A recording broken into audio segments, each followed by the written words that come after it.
Existem milhares de casos de desaparecimentos misteriosos acontecendo no mundo todo a todo instante. E um dos mais antigos e falados da internet, sem dúvidas, é o de Brian Shaffer. Mas o que sabemos até agora sobre os acontecimentos que antecederam ao seu sumiço? Há quem especule que um assassino em série esteja envolvido, enquanto outros acreditam que se trata de um crime isolado ou um simples desaparecimento proposital.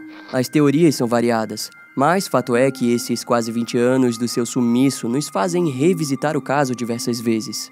E será exatamente isso que a gente vai fazer agora. Então já deixa o like nesse vídeo e ativa o sininho de notificações que eu te conto tudo.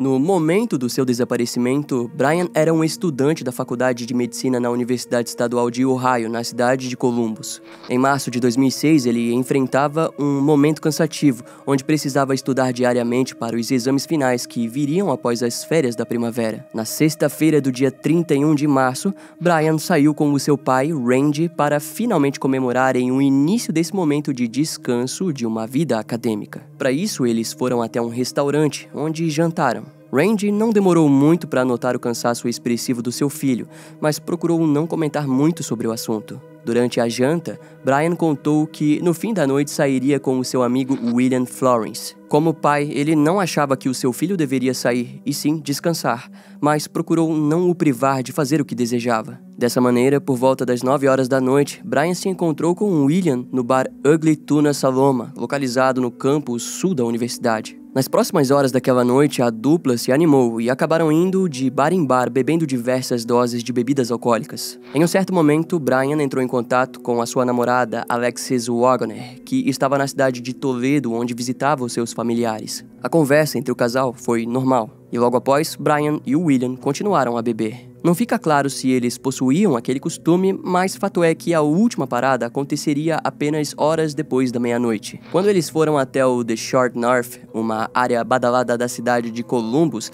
eventualmente eles se encontraram com uma amiga chamada Meredith Reed. Em seguida, ela levou os garotos novamente até o bar Ugly Tuna Saloma. Lá seria a última parada oficial dos jovens. E depois disso, tudo se torna um grande mistério. Ao que parece, durante a festança, Brian acabou se afastando de seus amigos. William e Meredith tentaram entrar em contato com ele, mas Brian não atendia o telefone. E quando o bar fechou às 2 horas da manhã, eles notaram que não havia nenhum sinal de Brian entre a multidão que saía do local. Os jovens, então, voltaram para casa, acreditando que ele havia voltado para o seu apartamento sem avisar nada. Estranhamente, durante o sábado e domingo, nem Randy e nem Alexis conseguiram entrar em contato com Brian. E tudo ficou ainda mais estranho quando na manhã da segunda-feira ele não compareceu no aeroporto de Columbus, onde deveria se encontrar com Alexis para viajarem juntos até Miami. Naquele mesmo dia, os seus familiares relataram o seu desaparecimento. A busca se iniciou no bar Ugly Tuna Salona, onde as câmeras de segurança foram averiguadas. Curiosamente, uma das câmeras instaladas na porta do local capturou o grupo de amigos subindo pela escada rolante em frente ao bar. Isso aconteceu às 1h15 da manhã e Brian só seria visto novamente pelas câmeras por volta da 1h55, onde conversava com 2 garotas. Em seguida, a filmagem mostrava ele se despedindo delas e voltando em direção ao bar, mas Brian não voltaria a ser visto saindo do local. Aquele fato surpreendeu e muito os primeiros investigadores do caso. De início, as saídas do prédio foram investigadas, mas havia apenas uma que dava para um canteiro de obras repleto de obstáculos, que um bêbado teria dificuldade de passar. Além disso, não haviam evidências de que ele houvesse de fato passado pelo local. Assim, os investigadores teorizaram que Brian possa ter mudado de roupa dentro do bar ou colocado um chapéu, que fez com que ele passasse despercebido pelas câmeras. Para investigar essa teoria, eles acabaram analisando as câmeras de filmagem de outros estabelecimentos da região, mas nenhuma delas havia capturado imagens de Brian. Na época, o alto índice de violência na região do Campus Sul fez com que várias câmeras fossem instaladas, e era estranho nenhuma ter capturado o garoto. Vale ressaltar que a cidade de Columbus em si era a maior dentro do estado de Ohio, que havia investido em câmeras de segurança para controlar a violência. A região protegida pela tecnologia ultrapassava Cleveland, Cincinnati e Toledo juntas. Diante a falta de pistas, as autoridades percorreram uma vasta área com a ajuda de cães farejadores,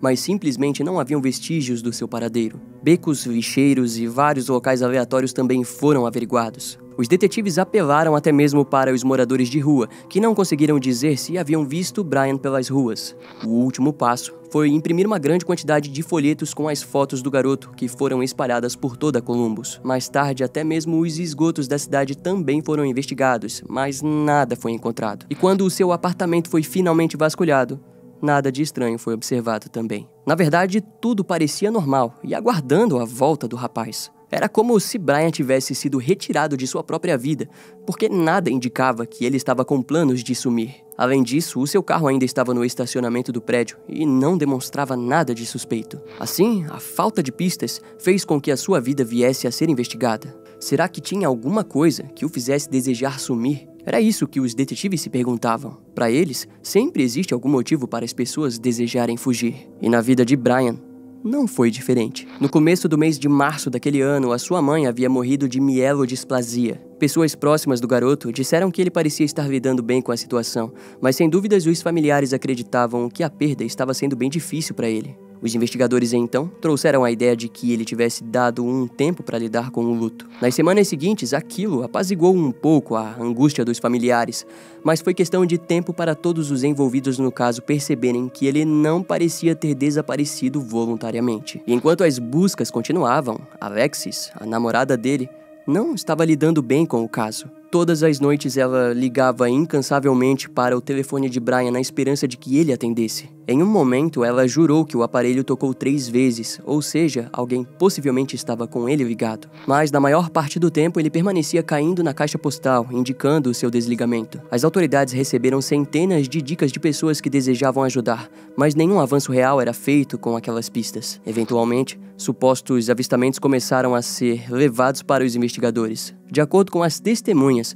parecia que Brian estava andando por Michigan ou Texas. Em uma das ligações à polícia, a pessoa informou que ele estava na Suécia, mas a testemunha não conseguiu provar aquilo. Durante um show da banda Pearl Jam, favorita de Brian, o cantor Ed Vedder tirou um tempo para pedir por qualquer informação que levassem ao paradeiro de Brian. No entanto, mesmo com milhares de pessoas presentes, nenhuma trouxe informações úteis para os investigadores. Foi então que, em meio ao desespero, Randy Schaefer contratou um médium para pedir por auxílio. O sujeito, então, disse que o corpo de Brian estava debaixo de uma ponte no rio Olenteng, mas a pista foi investigada e nada foi encontrado. No entanto, Randy e o irmão mais novo de Brian, Derek, decidiram investigar pessoalmente aquela pista. Assim, o rio foi amplamente vasculhado, mas nenhum tipo de vestígio foi encontrado. Aos poucos, todos os amigos e familiares íntimos de Brian foram enviados para testes no detector de mentiras, mas ninguém demonstrou sentimentos ou narrativas conflitantes. Curiosamente, as 2 garotas que foram flagradas conversando com Brian na noite do desaparecimento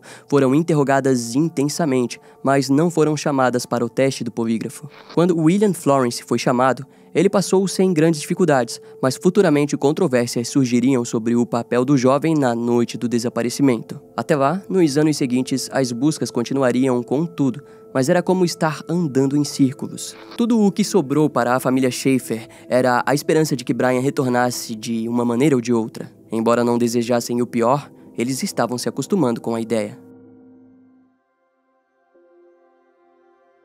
No ano de 2022, várias mortes acidentais foram registradas em Chicago. Até o mês de dezembro, cerca de 11 homens na faixa dos 20 aos 30 anos tiveram os seus corpos encontrados no rio Chicago ou na costa do lago Michigan. Segundo o gabinete do médico legista do condado de Cook, esse padrão vem sugerindo a ideia de um assassino em série. Em todos os casos, os jovens eram vistos saindo de bares noturnos e de alguma maneira acabavam dentro do rio. Entre os 11 casos, 3 deles são considerados acidentes, um suicídio, e os outros 7 foram determinados como mortes de causas indeterminadas. Curiosamente, segundo a unidade de fuzileiros navais da polícia de Chicago, na primeira semana de fevereiro de 2023, mais um corpo masculino foi encontrado no rio Chicago, em Bridgeport. Mas para explicar onde desejamos chegar, precisamos voltar para o ano de 1997, quando os detetives aposentados Kevin Gannon e Anthony Duarte e o professor de justiça criminal Lee Gilberton criaram a teoria do Smile Face Killers. Inclusive, nós temos um episódio específico sobre essa teoria aqui na conta, onde citamos vários casos investigados por eles. Então, por esse motivo, não vamos nos prolongar muito. Mas enfim, esse trio criou essa teoria depois que 3 afogamentos foram investigados por eles,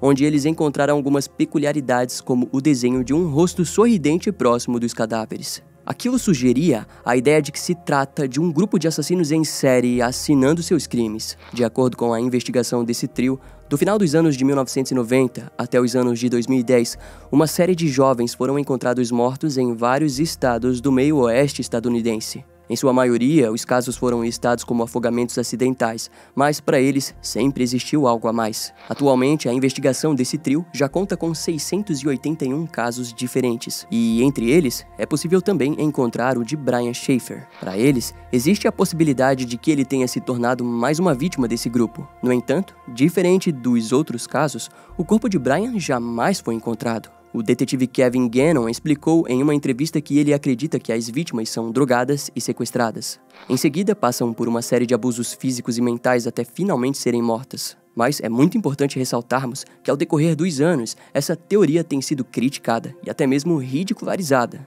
Até porque o próprio FBI no ano de 2008 revisou os casos e as informações colhidas pelos dois detetives aposentados. A conclusão sobre isso vem do agente especial Richard Coco, que declarou que não haviam evidências que realmente conectassem os casos. Por outro lado, os investigadores que criaram essa teoria responderam a essas críticas alegando que encontraram provas nas autópsias de que havia algo errado no momento em que os jovens morreram. Alguns deles possuíam drogas que são usadas para fim de estupro em seus organismos. A droga geralmente é dada sem que a pessoa saiba durante uma festa e ela eventualmente deixa a vítima vulnerável. Os dois detetives explicaram que os crimes possuíam uma espécie de ritualismo envolvendo um ódio aos jovens, além de citarem que o período dos casos geralmente ocorre quando esses jovens estão em suas férias acadêmicas e festejando nos bares dos campos. Em outras palavras, vulneráveis e bêbados. Fato que, como sabemos, é visto no caso de Brian Shaffer. Mas afinal, seria isso?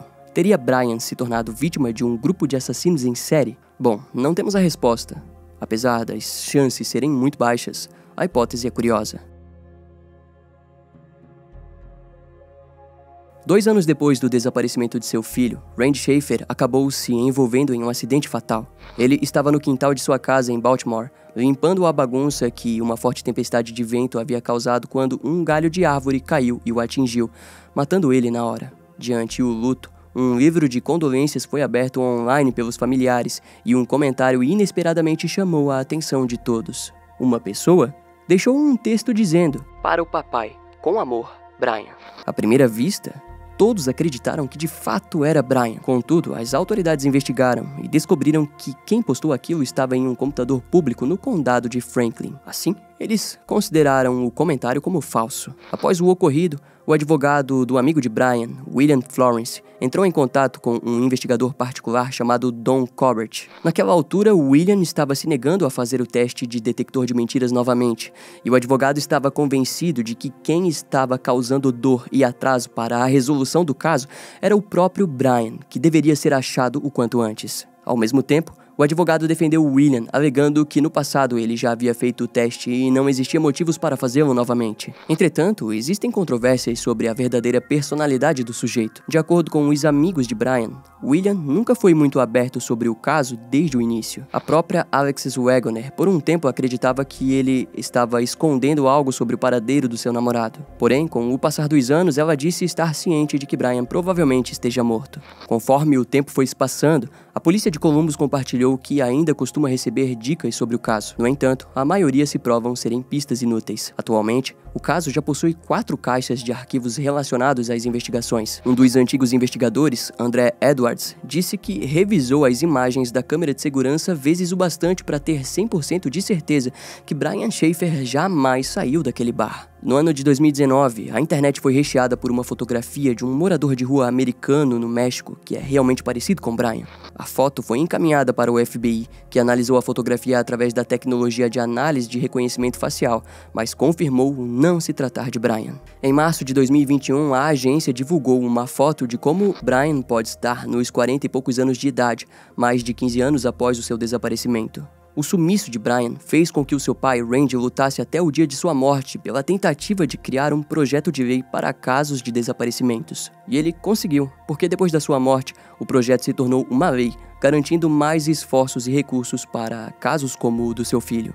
Existem poucas pistas antigas e interessantes sobre o paradeiro de Brian. Na época em que Alexis telefonava para o celular do seu ex-namorado a todo momento, a polícia registrou a localização do aparelho a 22 quilômetros ao noroeste de Columbus, mas nada de útil foi tirado dessa pequena pista. Hoje em dia, as chances de que Brian Shaffer esteja vivo soam como um milagre. O Departamento de Investigação Criminal de Ohio tem oferecido $100 mil, equivalente a R$500 mil, por qualquer informação que levem ao encontro do homem com vida. Desse modo, o caso do desaparecimento de Brian Shaffer continua sendo um dos eventos mais chamativos da internet e dos amantes por mistérios.